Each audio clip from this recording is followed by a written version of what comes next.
The moving truck rumbled down the street.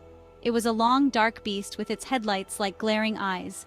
Billy peered out the window of his parents' car. They trailed behind the truck like a nervous puppy. Halloween decorations adorned every house. Fake spiderwebs clung to bushes. Smiling jack-o'-lanterns glowed on porches. But the festive cheer did little to lighten Billy's mood. Maplewood, his mom sighed, trying to sound upbeat. Such a charming town. Billy wasn't convinced. The town felt heavy with secrets, hidden behind its Halloween mask. An unsettling feeling settled in his stomach. He didn't know it yet, but this Halloween would be unlike any other. Maplewood held a dark secret, a shadow lurking beneath its festive facade, and Billy was about to walk right into it. The air grew colder as October deepened. A shiver ran down Billy's spine as he walked home from school. Whispers followed him like ghosts. "Did you hear about the old Miller place? Another one gone?" "He takes them in the night." Billy quickened his pace. He didn't need to hear more. The town was gripped by fear. A killer stalked the streets of Maplewood. He was a phantom, appearing and disappearing without a trace, leaving behind a trail of victims in terror. Every creak of a floorboard, every rustle of leaves outside his window sent chills down Billy's spine. He felt eyes on him, watching, waiting. He was alone, a stranger in a town that felt more and more like a nightmare. Halloween night arrived, cloaked in mist and mystery. Billy, dressed as a pirate, dragged his feet as he went door to door. The weight of the town's fear pressed down on him. He stopped at a house shrouded in fog. An eerie green light emanated from within.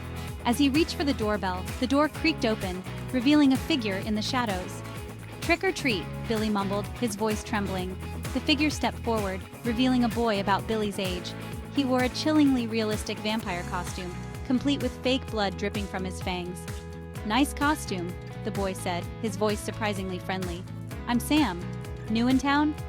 Billy found himself drawn to Sam's easy confidence.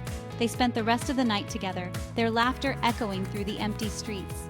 For the first time since arriving in Maplewood, Billy felt a glimmer of hope. He had found a friend in this strange and scary town.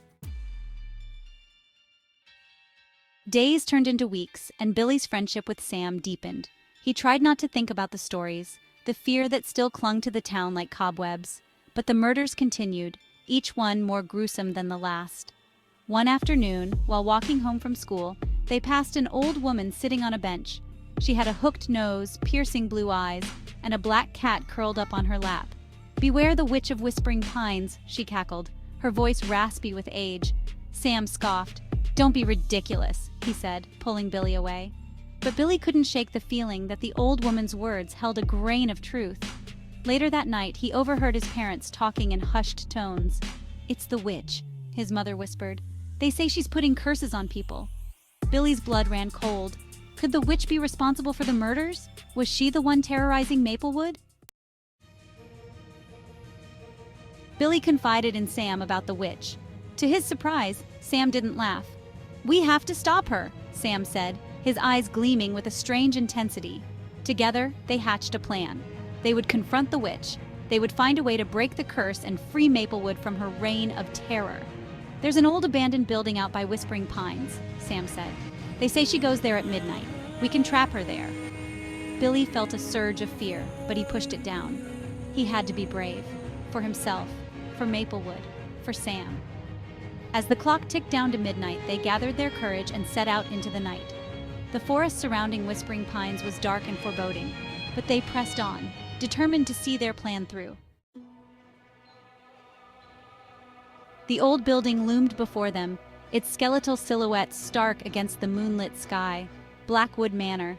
Locals whispered it was once a grand estate, now a decaying tomb whispering secrets on the wind. Fear coiled in Billy's stomach, cold and tight. He exchanged a nervous glance with Sam. Even in the darkness, Billy could see the determined glint in his friend's eyes. The front door groaned open, inviting them into the darkness. The air inside was heavy with dust and decay. Cobwebs clung to every surface, and the only sound was the scuttling of rats in the walls. "She's here," Sam whispered, his voice barely audible. They crept deeper into the manor, their hearts pounding in unison. They found her in the old ballroom, bathed in the pale moonlight filtering through a broken window. She stood over a bubbling cauldron, her face hidden by her shawl. You shouldn't have come here, boys, the witch rasped, her voice echoing through the empty hall. Sam lunged, a silver letter opener glinting in his hand. The witch shrieked as the metal plunged into her chest. She crumpled to the floor, the cat hissing and spitting as it darted away. Billy stared at the scene, his blood turning to ice. "Sam, what have you done?" Sam turned to him, his face illuminated by the moonlight streaming through the broken window. Gone was the friendly, confident boy Billy knew.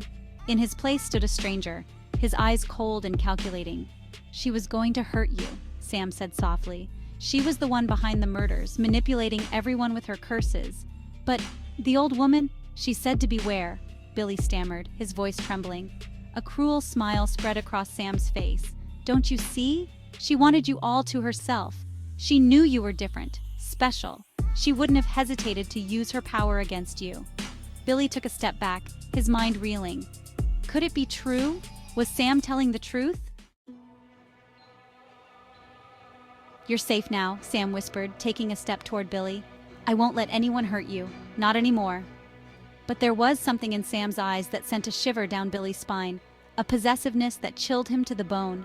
He remembered the whispers in town, the fear that had gripped Maplewood since long before the witch's arrival. The way Sam always seemed to know where the latest victim lived, how he always had an alibi. Suddenly, it all clicked into place. Sam wasn't protecting him.